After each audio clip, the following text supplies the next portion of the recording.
Already cut करना बहुत KIA था क्या हैंड साफ किया था ऑलरेडी कार्ड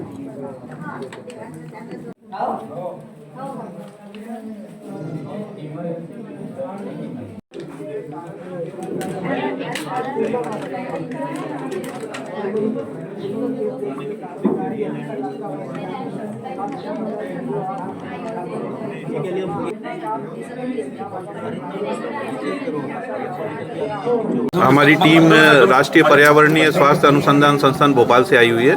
हम जो पर्यावरण में कुछ अगर कारण है इसके तो उसको हम देखेंगे और जैसे डॉक्टर मुरेकर ने बताया हम ब्लड का सैंपल लेंगे अगर उसमें कोई हेवी मेटल का है।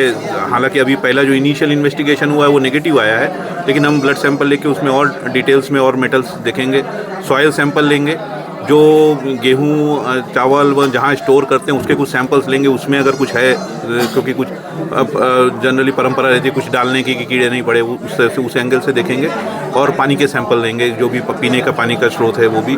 तो इस सैंपल में फिर हमें हेवी मेटल्स जो है वो उसका एनालिसिस करेंगे।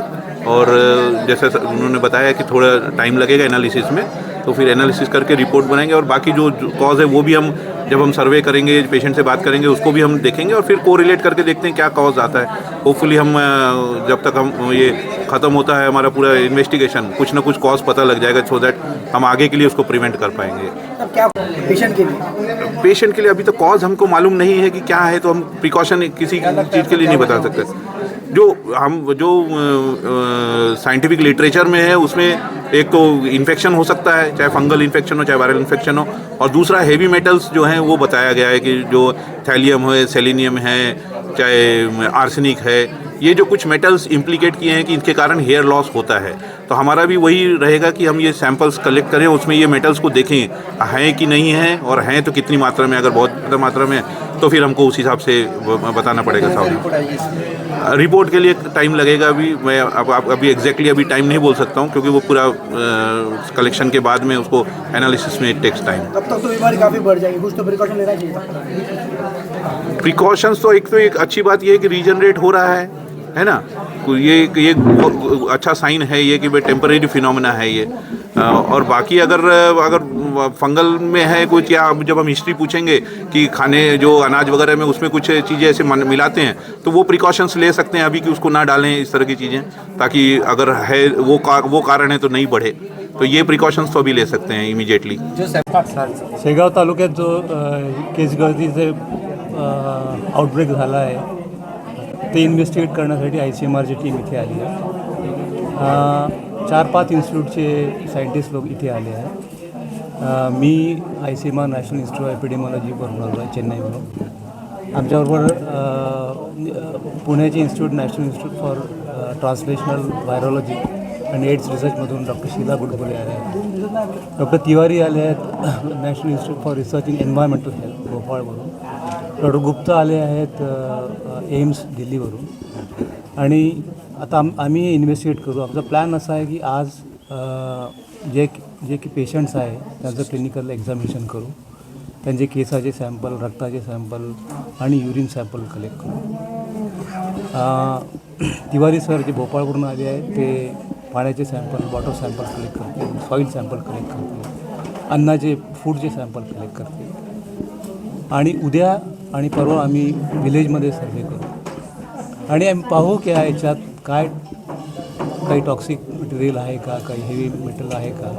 ऑलरेडी सरकारने इन्व्हेस्टिगेशन केले आहेत, त्यात पाण्यात काही हेवी मेटल्स आढळले नाही, पण अजून जास्त टेस्ट आम्ही त्याच्यात करू आणि पाहू की काय वेदर दिस त्यात काही त्याच्याशी संबंध आहे की नाही।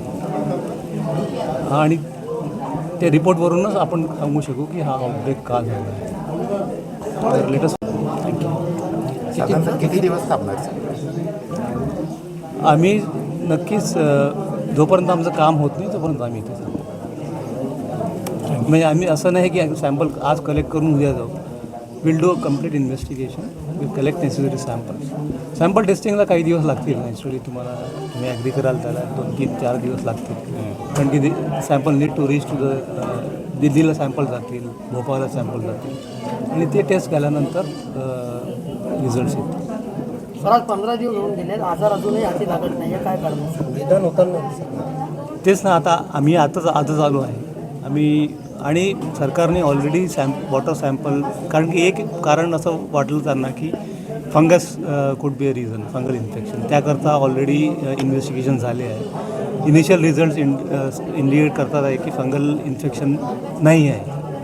दुसरं कारण असं आहे की हेवी मेटल पॉयझनिंगमुळे असं होऊ शकते. त्याकरता पाण्याचे नमुने टेस्ट केले नाशिकला. All the test that were done they are negative. Additional test करणं भाग आहे, ते आम्ही करू आणि त्यानंतरच माहीत पडू शकतो. ॲग्री 15 दिवस झाले आहेत, पण हे तुम्ही लक्षात घ्यायला पाहिजे की सरकारकडनं सगळे प्रयत्न होतात आहे का होऊन राहिलं हे. आणि बरेच लोकांना, मी यांचा इंटरव्ह्यू गीते सरांचा इंटरव्ह्यू ऐकला की बरेच लोकांना केस येतात आहे. This is generally considered to be a temporary kind of phase. Regenerate होतात केस.